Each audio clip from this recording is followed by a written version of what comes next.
Hello विद्यार्थी मित्रांनो, स्वागत आहे तुमचं WRS स्मार्ट लर्निंग अकॅडमी मध्ये।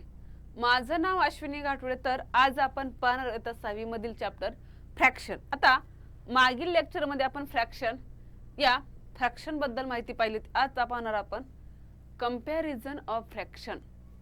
Comparison of fraction. आता कंपॅरिझन म्हणजे काय? कंपॅरिझन म्हणजे तुलना। म्हणजे आता आपण पाहणार आहोत अपूर्णांकाची तुलना। अपूर्णांकाची तुलना।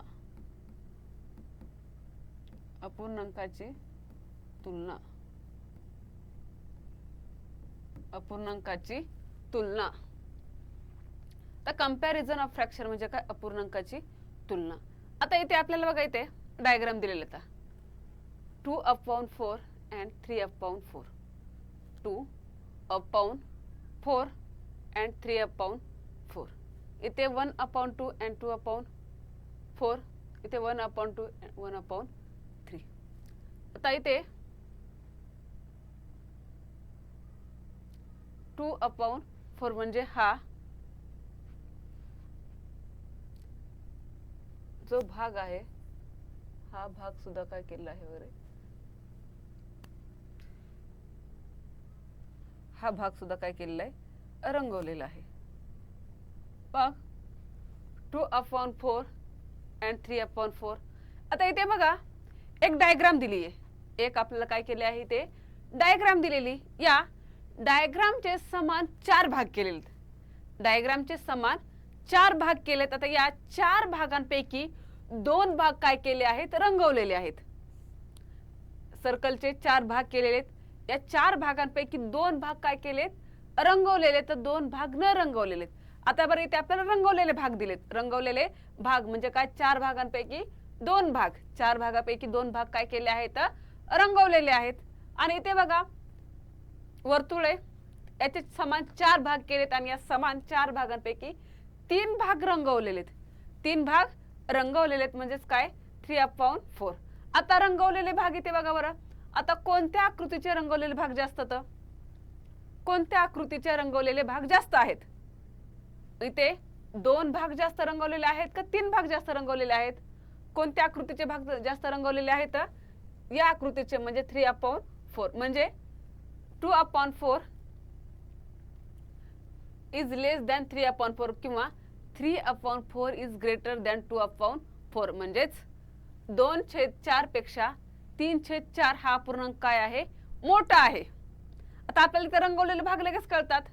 या आकृतीचे रंगवलेले भाग कमीत, इथे रंगवलेले भाग जास्त।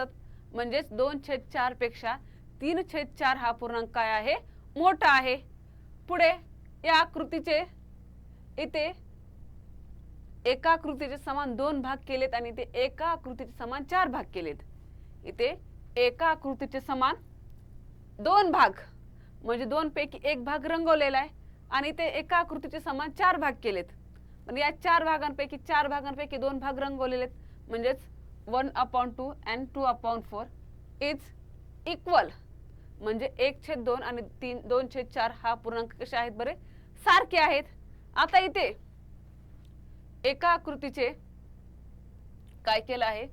एका आकृतीचे 2 समान भाग केले आहेत। 2 समान भाग केले आहेत आणि या 2 समान भागांपैकी 1 भाग काय केलाय? रंगवलाय। इथे एका आकृतीचे समान 3 भाग केलेत। समान 3 भाग केलेत आणि या 3 भागांपैकी एकच भाग रंगवलेला आहे। तर मग या दोन्ही पैकी मोठा अपूर्णांक कोणता होईल बरं? 1/2 होईल का 1/3 होईल? हा या आकृतीचा भाग काय केला? जास्त रंगवलेला आहे। म्हणजेच 1/2 इज ग्रेटर दॅन 1/3. 1/3 म्हणजेच 1/2 हा पूर्णांक काय आहे? मोठा आहे। आता इथे बघा या 3/4 या आकृतीचे जास्त भाग रंगवलेले होते म्हणजे हा पूर्णांक काय झाला? मोठा। इथे बघा 2 भागांपैकी 1 भाग रंगवलेला आहे आणि इथे 4 भागांपैकी 2 भाग रंगवलेले आहेत म्हणजे समानच। आता इथे 2 भागांपैकी 1 भाग रंगवलेला होता आणि इथे 3 भागांपैकी एकच भाग रंगवलेला आहे म्हणजेच या आकृतीचे भाग जास्त काय केलेला आहे? रंगवलेला आहे। म्हणजेच 1/2 इज ग्रेटर दॅन 1/3. आता it is easy to compare from a diagram. आता यांची ज्यावेळेस तुलना आपल्याला काही डायग्रामद्वारे किंवा आकृतीद्वारे यांची तुलना करणं आपल्याला सहज सोपं जातं. आकृतीद्वारे यांची तुलना करणं आपल्याला सहज काय होतं, सोपे जाते. But let see how to compare without diagram. आता आपल्याला काय करायचं आहे, यांचं विदाउट डायग्रामचं काय करायचं किंवा बिना आकृतीचं आपल्याला यांचं काय करायचे आहे, तुलना करायची आहे. आता आकृतीद्वारे तुलना करणे आपल्याला एकदम सोपं जातं. आकृतीद्वारे तुलना करणं आपल्याला एकदम सोपे जाते. पण यांची आता आपल्याला आकृती नसताना यांची तुलना कशी करायची, आकृती नसताना यांची तुलना कशी करायची हे आपल्याला काय करायचं आहे, पाहायचं आहे. बघा, factor can be express on a number line. Factors can be express on a number line. For example 2/4 and 3/4. 2/4 and 3/4. आता याला आपल्याला काय करायचं आहे, या दोन जे अपूर्णांक आहेत आपल्याला हे दोन अपूर्णांक संख्या रेषेवर काढता येतील. दोन अपूर्णांक संख्या रेषेवर काढत असताना बघा इथे मिडल पॉइंट 0 असतो. राईट साईडला +1, +2, +3. तर लेफ्ट साईडला मायनस किंवा -1, -2, -3 असे असतात. मग आता आपल्याला बघा इथे काय केलं आहे, 2/4 and 3/4. 2/4 and 3/4 म्हणजे 4 पैकी 2. मग आपल्याला काय करावं लागतील, आता इथे या 0 पासून 1 पर्यंत याचे समान 4 भाग करावे लागतील. 0 पासून 1 पर्यंत, मग 1, 2, 3, 4. मग या 4 भागांपैकी दुसरा म्हणजे इथेच 1, 2 इथे आपला काय आला 2/4 and 3/4. 1, 2, 3, 3/4 आपला इथे आला. मग on number line the number on the right side is always larger than the number of the left sides. आता आपण पाहिलेलं आहे, ज्या संख्या रेषा असते या संख्या रेषेवरील ज्या उजवीकडील ज्या संख्या असतात, या उजवीकडील संख्या या नेहमी डावीकडील संख्येपेक्षा मोठ्या असतात. उजवीकडील संख्या या नेहमी डावीकडील संख्येपेक्षा काय असतात, मोठ्या असतात. म्हणजेच मग 2/4 and 3/4 याच्यापैकी ग्रेटर कोणते आहे, 3/4. 3/4. To compare fraction with different denominator on a number line you first need to make their denominator equal. आता ज्यावेळेस यांचं डिनोमिनेटर इक्वल असतं म्हणजे यांचा छेद समान असतात, छेद समान असल्यानंतर यांना आपण नंबर लाईनवर किंवा असं यांची कंपेअर करून सुद्धा आपल्याला काढता येतं. पण मात्र आता ज्यावेळेस दिलेले अपूर्णांक असतील किंवा दिलेले फ्रॅक्शन असतील, या दिलेल्या फ्रॅक्शनचे डिनोमिनेटर सेम नसतील तर त्यांचे डिनोमिनेटर आधी आपल्याला काय करावं लागतात, सेम करून घ्यावं लागतात. म्हणजे त्यांचे छेद समान नसतील तर त्यांचे आपल्याला छेद समान करावे लागतात आणि मग नंतर त्यांची काय करावे लागते, तुलना करावी लागतात. तर याचं उदाहरण पाहूयात आपण. इथे which of the fraction 1/2 and 1/3 is larger. आता या दिलेल्या अपूर्णांकापैकी 1/2 आणि 1/3 या अपूर्णांकापैकी सर्वात किंवा या दोन अपूर्णांकांपैकी मोठा अपूर्णांक कोणता. 1/2 आणि 1/3 या अपूर्णांकापैकी मोठा अपूर्णांक कोणता. मग याच्यासाठी आपल्याला काय करावं लागेल, आता यांचे दोन्हीचे छेद सारखे आहेत का, डिनोमिनेटर आहेत का सेम, नाही आहेत. मग यांची आता कंपेअर करत असताना to make their denominators equal we find the LCM of denominator. आता यांची आपल्याला काय करायचं, सर्वप्रथम यांची आता आपल्याला आधी छेद समान करावे लागतील, आधी छेद समान करावे लागतील आणि यांचे छेद समान करण्यासाठी या दोन्हींचा आपल्याला आधी काढावी लागेल लसावी. दोन्हींचा आपल्याला काढावी लागेल लसावी. मग यांचा लसावी कसा काढायचा, आता let's make the denominator of both fraction equal. आता 2 and 3 यांचा एलसीएम किती निघतो बरं, 2 and 3 चा आपण पाहिलेला आहे. 2 and 3 चा 2, 3. आता या दोन्हीला एका संख्येने भाग जातो का, किंवा यांचे आपण जे मल्टिपल्स आहेत या मल्टिपल्स नुसार आपण मल्टिपल्स मध्ये आपण काय करतो, यांचा टेबल तयार करतो. टेबल मग 2 and 3 चा काय येतं, 2, 3 चा 2 1 चा 2, 2 2 चा 4, 2 3 चा 6, 2 4 चा 8, 10.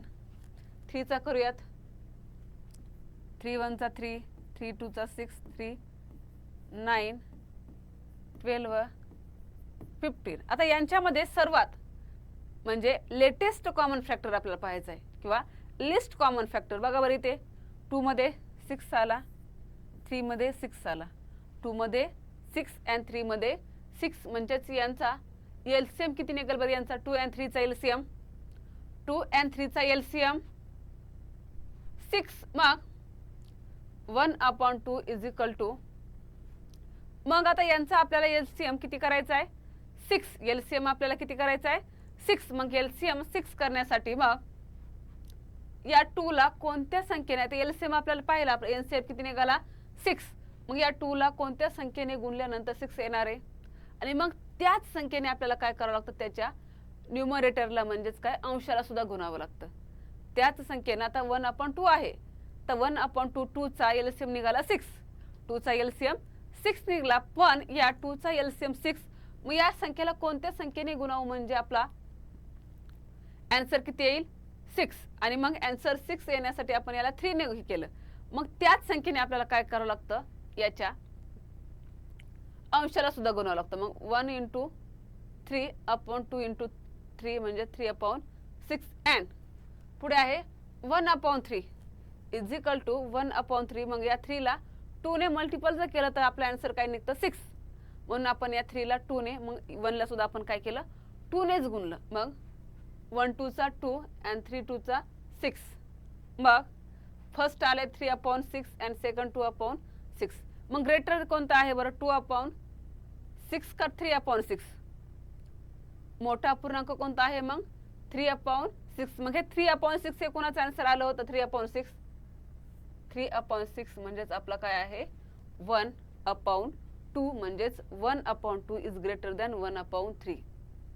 आता यांची ज्यावेळेस आपण काय केलं होतं यांचा कोणता अपूर्णांक लहान आणि कोणता अपूर्णांक मोठा हे ठरवण्यासाठी सर्वप्रथम आपण यांचा काढला लसावी. सर्वप्रथम आपण यांचा काढला लसावी आणि मग लसावी काढल्यानंतर या दोन संख्यांचा लसावी आला 6. दोन संख्यांचा लसावी 6 आला आणि मग दोन संख्याचा लसावी 6 आल्यानंतर आपण काय केलं मग इथे 1/2 होतं. लसावी तर 6 करायचंय मग आपल्याला. मग या 2 ला कोणत्या संख्येने गुणावं म्हणजे आपलं उत्तर 6 येईल. 2 ला आपण 3 ने गुणलं, मग त्याच संख्येने आपण काय केलं अंशाला सुद्धा गुणलं. मग आपलं उत्तर आलं 3/6. मग सेम हीच प्रक्रिया आपण इथे सुद्धा केली. हीच प्रक्रिया आपण इथे सुद्धा केली आणि मग 3/6 आणि 2/6 याच्यापैकी मोठा आहे 3/6. मग हे 3/6 कोणाचं उत्तर आलं तर आपलं 1/2 म्हणजेच 1/2 is greater than 1/3. 1/2 and 1/3 by making denominator equal they can be shown on a number line and compare.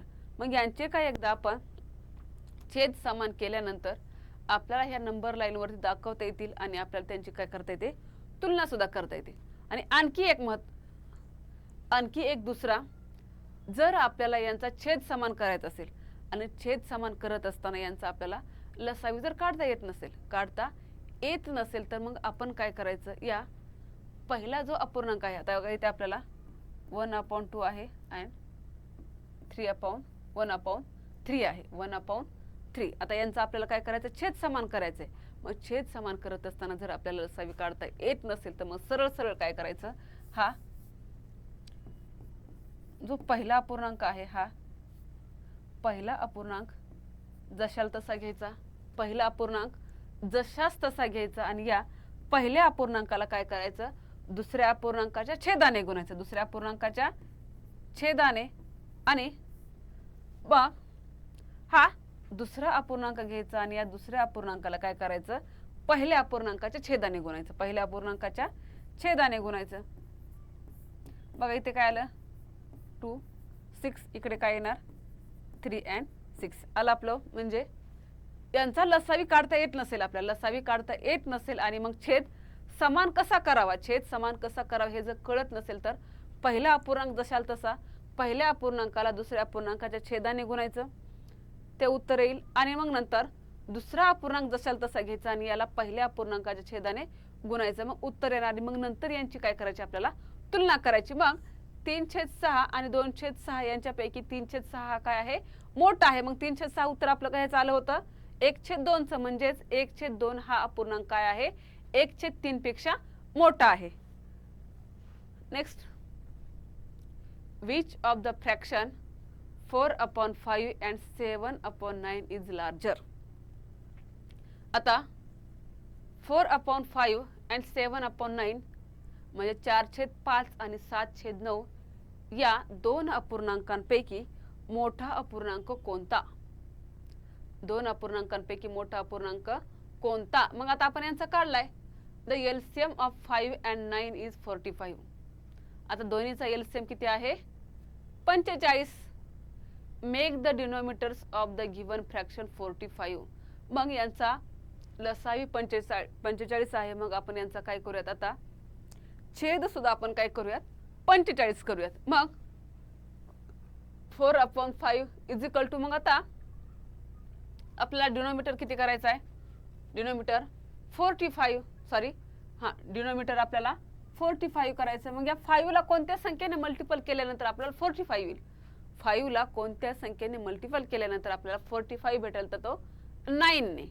मग त्याच संख्येने आपण काय करायचं न्यूमरेटरला सुद्धा मल्टिपल करायचं म्हणजे त्याच संख्येने आपण अंशाला सुद्धा गुणायचं.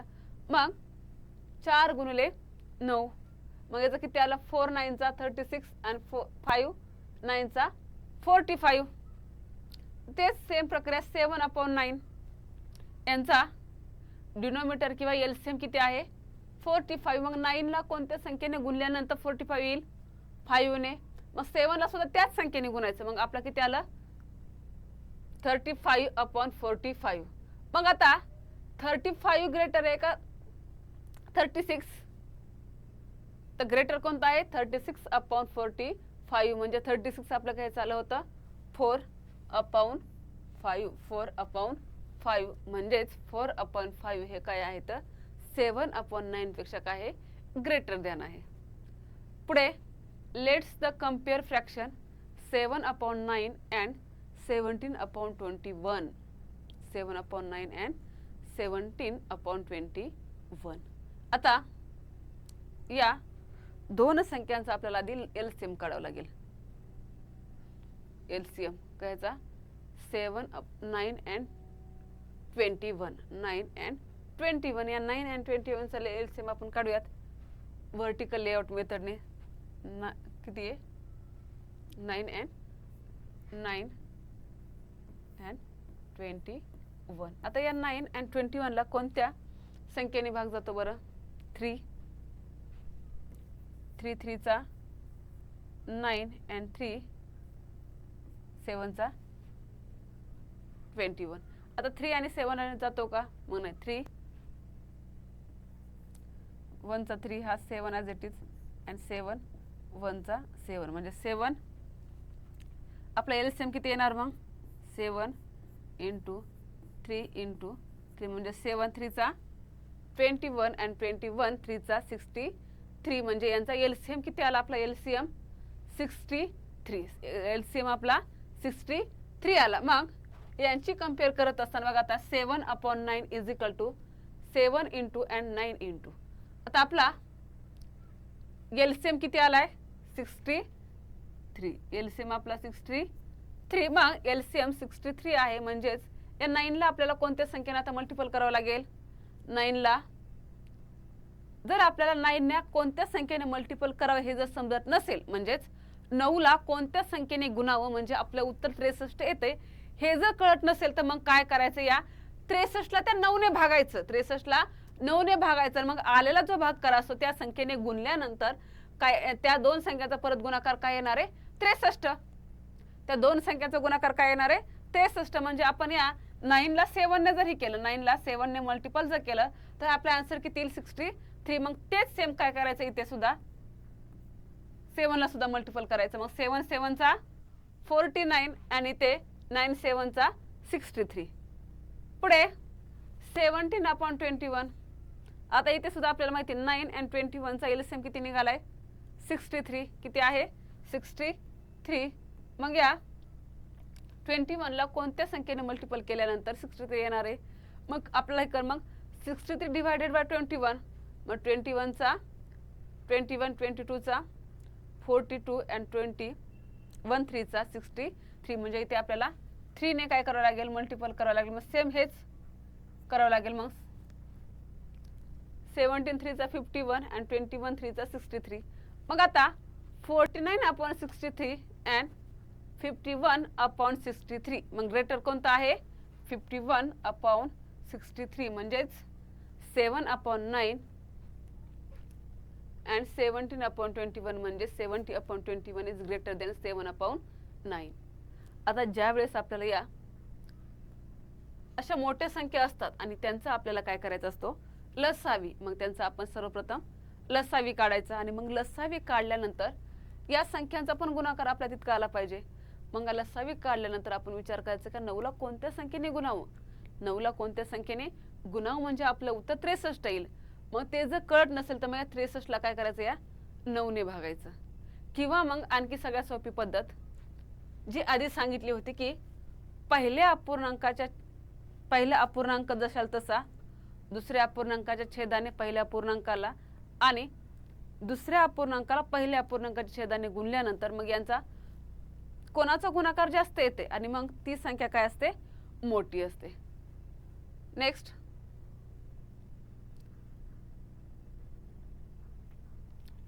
नेक्स्ट आहे ascending and descending order of fraction. Ascending and descending order of fraction म्हणजे काय आहे, अपूर्णांकाचा चढता आणि उतरता क्रम. असेंडिंग म्हणजे काय, चढता क्रम, आणि डिसेंडिंग म्हणजे काय, उतरता क्रम. आता असेंडिंग आता आपण पाहतो चढत्या क्रमामध्ये आपण काय करतो बरे, लहान्याकडून मोठ्या संख्येकडे जातो.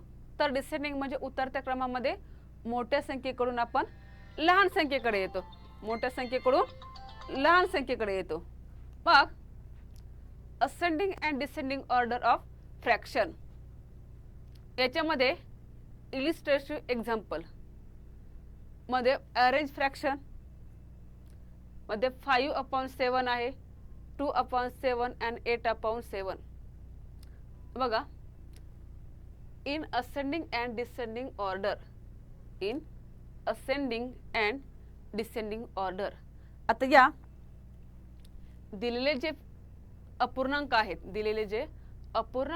या दिलेल्या अपूर्णांकाला आपल्याला काय करायचं आहे, चढत्या आणि उतरत्या क्रमाने काय करायचंय, लावायचं आहे. चढत्या आणि उतरत्या क्रमाने. मग all the above fraction are like fraction.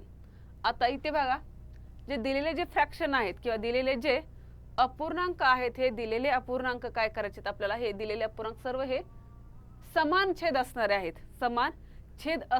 आहेत. मग therefore while determining their order, the order should be determined by comparing the number in the numerator. आता आपल्याला दिलेले जे अपूर्णांक आहेत, हे दिलेले अपूर्णांक काय आहेत, समान छेद असणारे आहेत. मग यांची आपल्याला असेंडिंग ऑर्डर लावत असताना आपल्याला काय करायचे, दिलेल्या संख्येप्रमाणे म्हणजे त्यांचे जे न्यूमरेटर आहेत, या न्यूमरेटर नुसार आपल्याला काय करायची, त्यांची असेंडिंग ऑर्डर लावायची. मग न्यूमरेटर बघा, आता 2/7 नंतर 5/7 अँड 8/7 म्हणजे यांचा चढता क्रम लावत असताना आपण काय करणार, मग या लहान्या संख्येकडून मोठ्या संख्येकडे जाणार. मग लहान्या संख्येकडून मोठ्या संख्येकडे जात असताना मग यांचे 2/7 याच्यापैकी लहान कोणते बरे, 2. या 2 पेक्षा मोठा आहे 5 आणि 5 पेक्षा मोठा आहे 8. 5 पेक्षा मोठं काय आहे, 8. मग यांची असेंडिंग ऑर्डर काय झाली, 2/7 5/7 अँड 8/7. मग डिसेंडिंग ऑर्डर करत असताना सुद्धा आपण पाहतो आधी मोठा, नंतर त्यापेक्षा लहान आणि त्यापेक्षा सर्वात लहान. मग ते डिसेंडिंग ऑर्डर आपली कोणती झाली, 8/7, 5/7 अँड 2/7. तर अशा प्रकारे विद्यार्थी मित्रांनो आपण comparison of fraction and ascending and descending order of fraction पाहिलंय. Thank you so much.